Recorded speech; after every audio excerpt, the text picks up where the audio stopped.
Hi, it's Friday's Talking Reds. I'm Josh Sexton. I'm joined today by Neil Atkinson. We're back in the lobby in the old bar, which is it used to be our sort of stomping ground, to be honest, didn't it, Neil? Every Friday night we'd come in here for a bevy after work. I'd forgotten how uncomfortable these chairs were. All the way through. We've forgotten how awful these tables were as well. Yeah, huge. Probably shouldn't slag off too much. Well, it is deadline day. Social's great, it's downstairs. Oh, yeah, they solved the problem. Exactly. Yeah, there is at least one lovely part of this building. There's a lot of lovely parts of this building, actually. But Neil, it is deadline day, transfer deadline day, and Liverpool have got all the business wrapped up early, and it's quite nice, isn't it? I always think. I used to sort of look forward to deadline day a bit. I looked forward to seeing the reporter stood outside Melwood, but now it's quite nice just to have it all wrapped up early. Yeah, I think so, and I think I'm surprised Liverpool did anything in the window. You know, the Minamino thing, because it's now so long ago and it was actually announced prior to the window opening.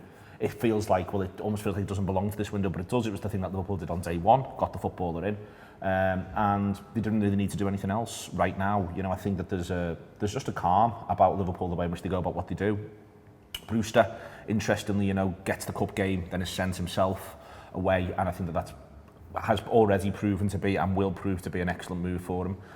Beyond that, there's not really, certainly amongst the first team squad, and I still see Brewster as part of that, there's not really a desire to do a great deal. I don't think you can make an argument around, well, do you want to send Shaqiri away so he gets some games, maybe shop window for next summer, but then there's a flip side of that, which is that we hope Liverpool might have some league games where there's not things riding on them, and there's European games around them, again, I hope.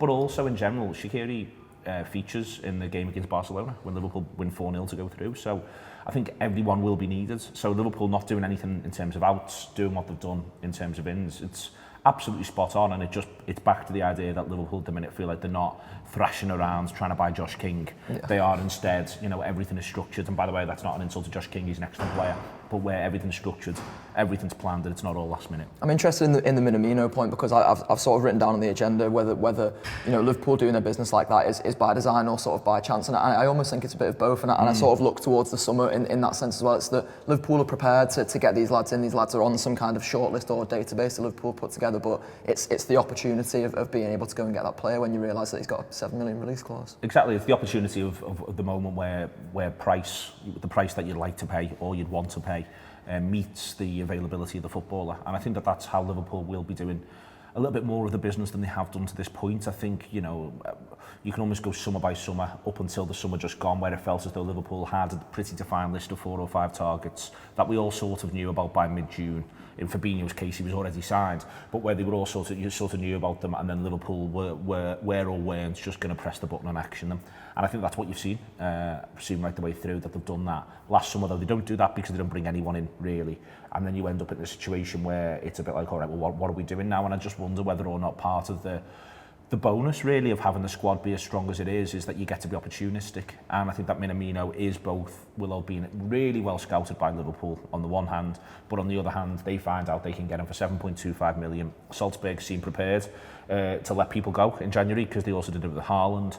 Hwang was being linked away. I don't think he's gone anywhere in the end, but he's been linked away as well. So it feels as though Salzburg were prepared to do some business. Liverpool have got a good relationship. So it's both structured, planned and opportunistic. And I think that all of that together is, it just shows Liverpool's strength at the moment, but you can't be complacent. And looking ahead to summer, there's a few more names which seem to be becoming a bit more solidified, a bit more on everybody's lips, and one of them is Kai Havertz, who it's been sort of being talked about on Twitter now as though Liverpool are going to make a bid. Timo Werner as well. It seems like Bayern have dropped out of the race, so maybe Liverpool have got a sort of clear path there. And I think they're 2 moves which are going to, they probably will be on a shortlist or database somewhere at Liverpool, but it's going to be opportunity if we get them.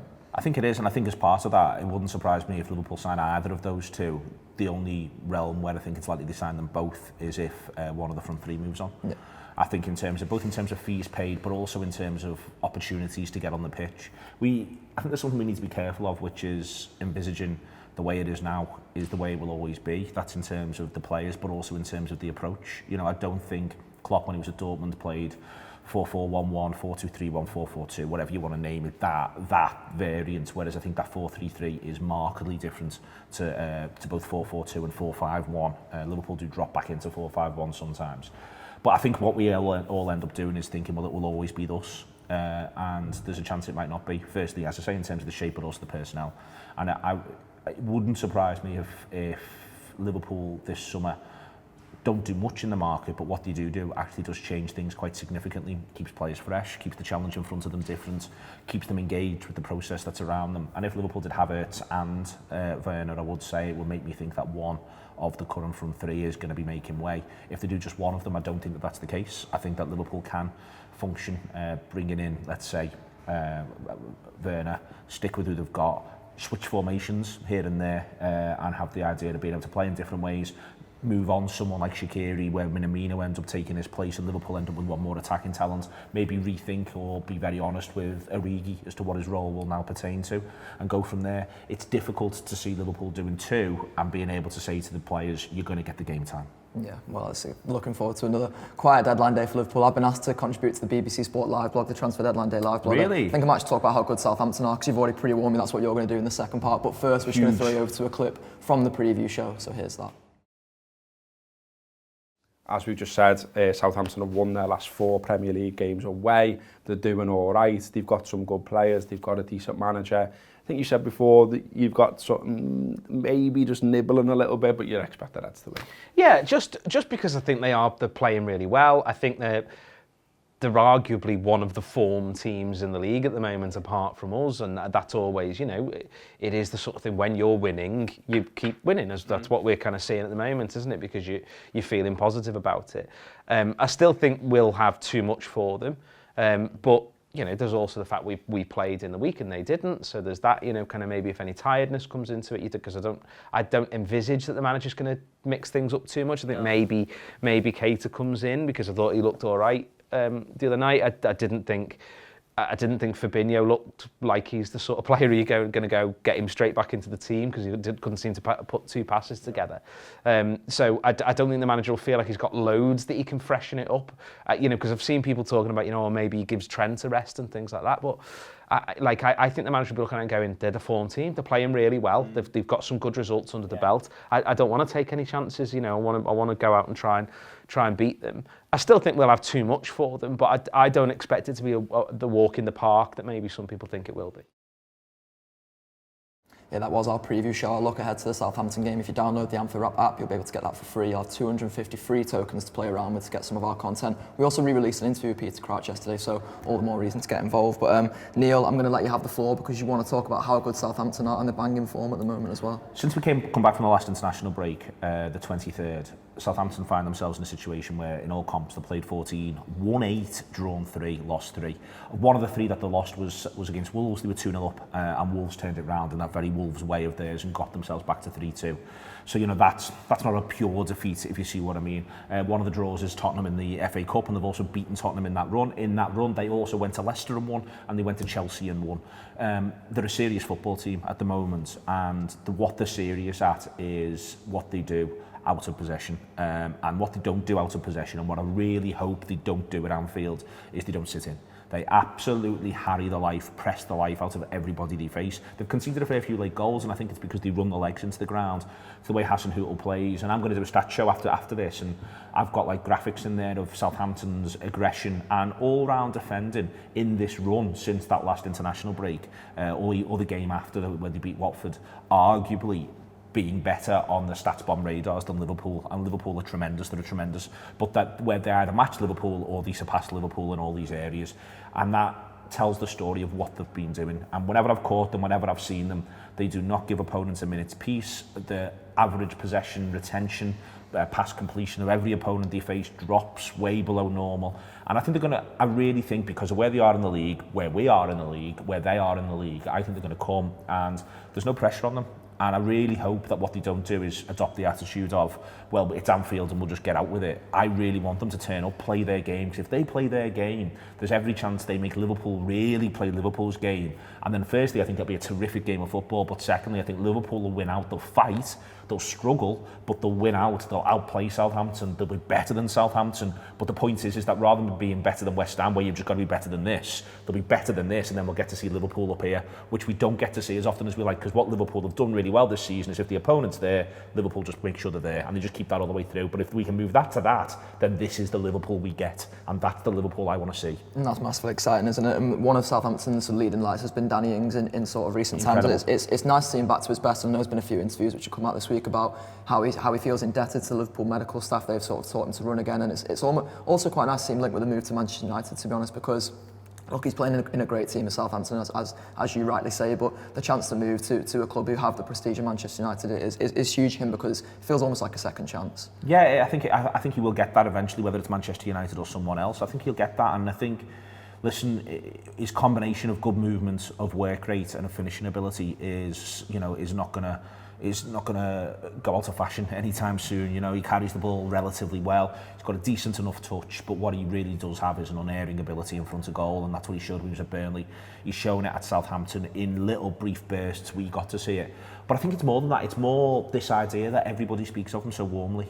Everybody around the club speaks of him so warmly at Liverpool, you know, and there's still talk that he's in certain WhatsApp groups. You've heard that come out, and that he was one of the first to congratulate them after the Champions League win, the players, again, over sending them messages and that. And you're just a bit like, well, this is someone who felt part of something and was part of something, even if he wasn't able to get on the pitch. And he lived through quite a tumultuous time. He comes in under Brendan, he's injured, but we have this thing with injured players where we presume they're at home watching Trisha.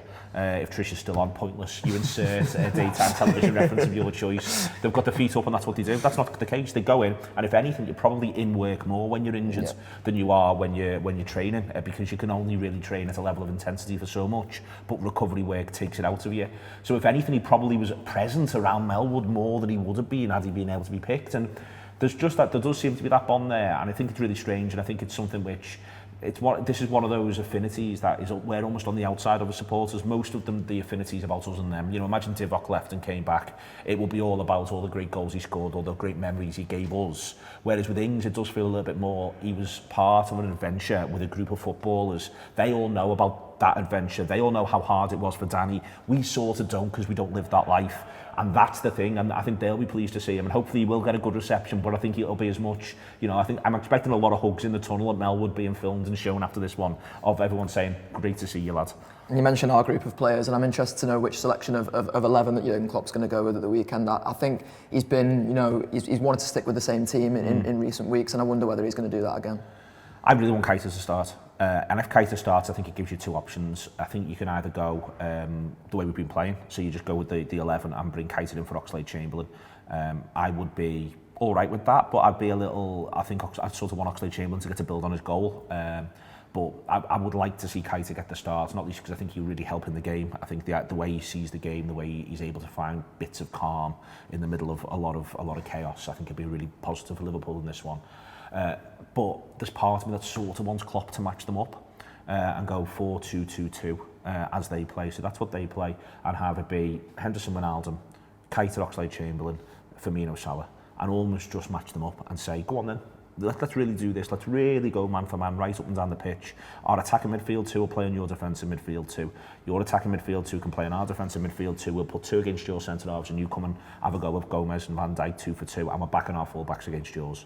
There's part of me that wants to see that. I think he's more likely to go with the 3, and of course all of this involves movement and people moving around, but I think it may well be Keita. And I think Divock, a couple of things. Southampton conceded late goals. Divock went off, he said it was just cramp. Maybe a bit of Divock from the bench last 20 could be the thing that breaks the game open if it's tight. Yeah, you've got me massively excited about it now. You should be excited about the game. Yeah. So Sam's just waved to say stop. If you're not, this could be Liverpool's best remaining. Certainly this could be the toughest home game Liverpool have left, because Chelsea's the second to last game of the season. So genuinely, if you go in tomorrow, this could be as good as it gets for the rest of the campaign, given the way Southampton are. But also, it's just a bit of a free hit for everyone, and you very rarely get games of football where you can just go, this is going to be great. Two great teams slamming into each other. I'm so excited about it, honestly. Like, I can't put it over enough.